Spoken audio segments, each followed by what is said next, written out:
Welcome back, guys, to AZ Sports Roundup. I am one of your hosts, JT Hill, and we got Quinn over there.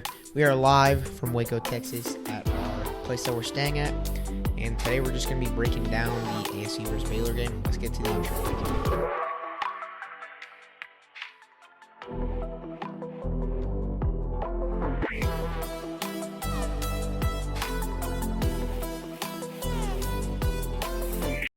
All right, so kicking it off, ASU plays Baylor tomorrow at kickoff is 4:30 Arizona time, 6:30 this time, 7:30 Eastern time. So for all you Arizonians, all you need to know is 4:30. It's gonna be on Fox. It's gonna be a big game. Baylor fans are getting pretty hyped. Just everyone, you can just tell in everywhere is just getting really hyped for this game. They have like a big drone show going on. So everyone's really hyped for this game, but it comes down to, is ASU going to show that resiliency and be able to get the win against a pretty big Big 12 opponent that's a favorite to win the Big 12 championship. And Quinn, I think you can start breaking it down by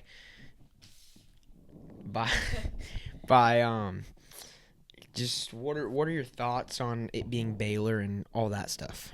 So, do we want to go like by position group or just like overall thoughts? Yeah, just overall thoughts. Okay. So I guess initial thoughts. This is one you gotta have if you're ASU. If you're really trying to contend in the Big 12, which I think they can, this is one you have to win. I'm just going to say I feel like it could be a high-scoring game because Baylor's offense is genuinely one of the best offenses in the country, and Baylor's defense also might be one of the worst defenses in the country. So there's going to be a lot of points on the board. We haven't really been in a shootout in a really long time, ever really since the Texas game. I feel like that's what we're going into this game, and we got to be ready. Sam Leavitt has to be on his A game. I feel like the Mississippi State game, he was trying to do too much. He knew all the Heisman buzz, and I feel like he was trying to be the Heisman instead of trying to be instead of trying to win the game. And ultimately, that didn't work. He struggled. And I really liked his bounce-back game against Texas State. Hopefully he can ride that momentum into this game. Yeah, so I think a big key factor, which we're just going to go down how today went, actually. Because before I start, a little bit crazy today. So I was flying by myself, first solo flight, and it was pretty chill. And 30 minutes out to Dallas, they're like, yo, we gotta start turning around. We can't get control to the ground. And I'm like, crap, bro.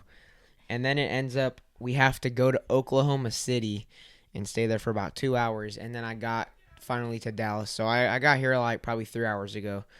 Definitely tired, but it's worth it for ASU. I'm not super excited. I'm excited, but like I don't sound excited because I'm definitely tired. Yeah, we are recording this at 10:58 Texas time, and I woke up at 2:30. Yeah, he woke up 2:30 Arizona time. That's 12 Kentucky time. So we're kind of going crazy right now on all the time zone stuff, but it's worth it. Very nerve wracking, but I was fine, thankfully, and it was a miracle that everything got worked out okay, because there was a lot of thoughts entering my brain, but we got there, and we are in Dallas. Well, now we're in Waco, but this is going to be a really fun weekend. We are making so much content. This might be one of our biggest content videos ever because of mainly where we're staying, and this is going to be a big game. This might be one of the most hyped games that I'm going to, just because of all, I don't know, like we're just ready for this one, and I'm definitely excited because I feel like we can win a shootout, and it's going to be tough, but Baylor's offense is really good, but ASU's defense is extremely good. It's a very balanced game. Yeah.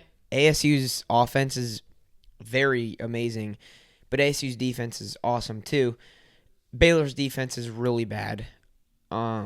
but Baylor's offense is extremely good with their quarterback, Sawyer Robertson.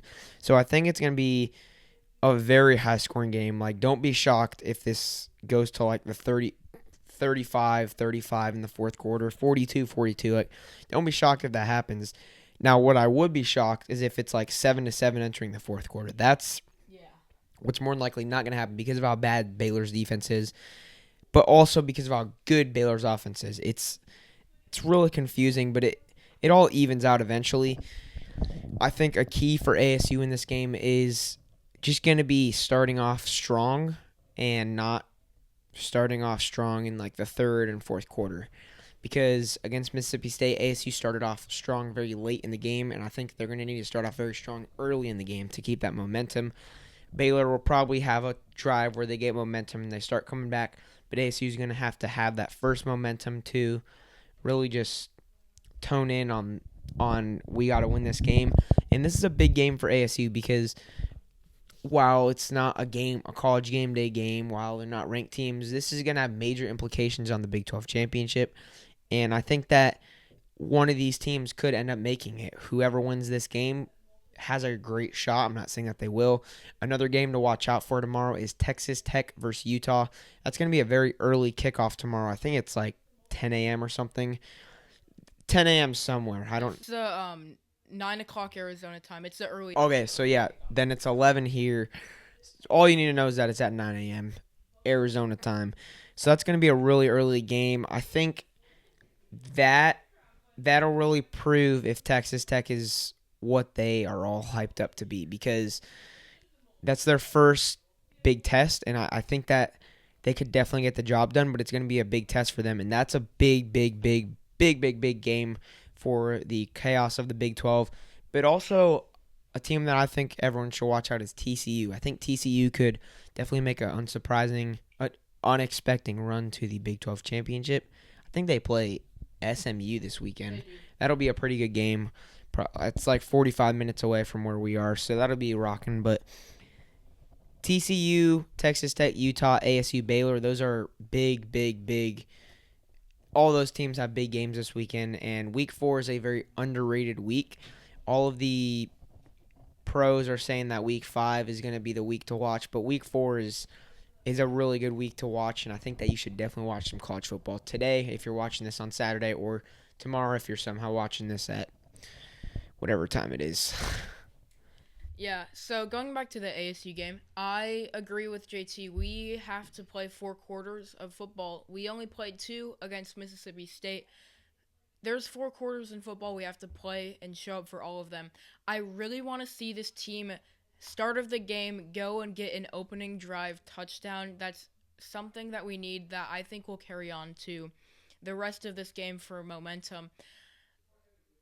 Also, something I want to see early, establish a run game. I have yet to see these 3 running backs get stopped fully, like shut out of a game. Baylor's run defense is genuinely one of the worst in the Power 4. SMU, TJ Harden, Kevin Jennings ran all over them. Auburn, Jeremiah Cobb, Jackson Arnold, Damari Alston ran all over them. We have a dual threat quarterback, Sam Levitt, who's going to run all over them. Raleek Brown, Kyson Brown, who's back, and Kanye Udo. We need to establish the run early because last year ASU's identity was run first and pass when needed. And we don't have Scattaboo, but I still think we can do this because we have 3 great running backs. And I think if we establish a run game early, that will have to... Baylor's going to have to respect that. They're going to have to put more than 4 people in the box, which opens up some passing lanes for Sam Levitt to make the easy throws, get his confidence up, and then eventually the big plays will happen. So establish the run very early on. That's my key on offense to winning this game. Yeah, so real quick before we finish this episode up, probably about 5 more minutes left, I'm going to give a shout out to 2 people on board the plane. I don't know if you knew this, but they're ASU fans. I'm not going to reveal their names because I don't like doing that.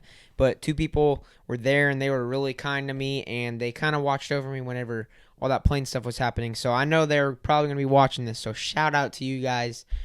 You're one of the big reasons why I'm here right now, and was not freaking out in Oklahoma State well, just Oklahoma, because that was definitely scary, but they were there, and definitely kind of a backup plan that we had to drive with them, because a whole lot happened, but just know that there were two people that we met that day today, and they definitely saved the day.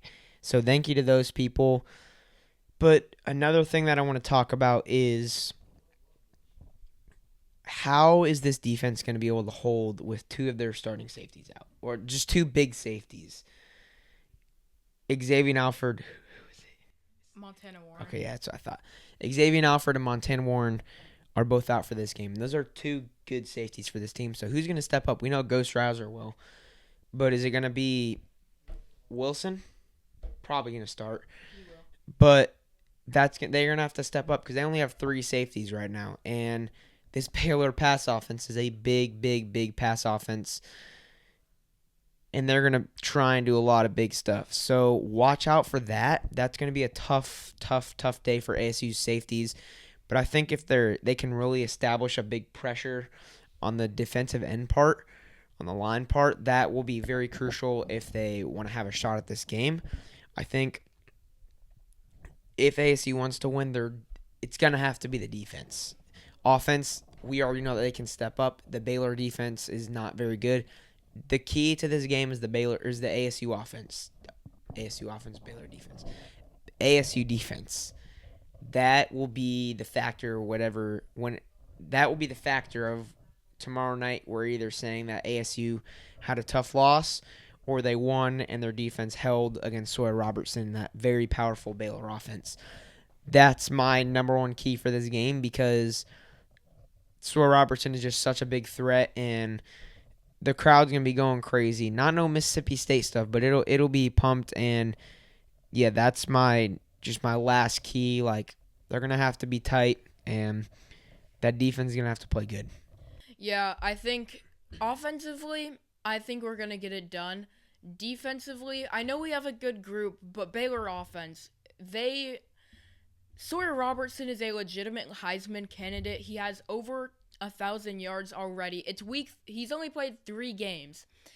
I think he's second in passing yards and behind some group of 5 guy by 2 passing yards. So he's really good. Bryson Washington, their running back, he's been taken out of games, but that's just because the entire defense strategized around him. And the receiving game is probably the part that scares me the most. They have 4 guys, including a very good tight end, that I think are really good receivers and would be great literally anywhere. Alabama, Georgia, Ohio State, they'd probably start. We got Josh Cameron, your deep threat. Ashton Hawkins, your slot receiver, shifty guy.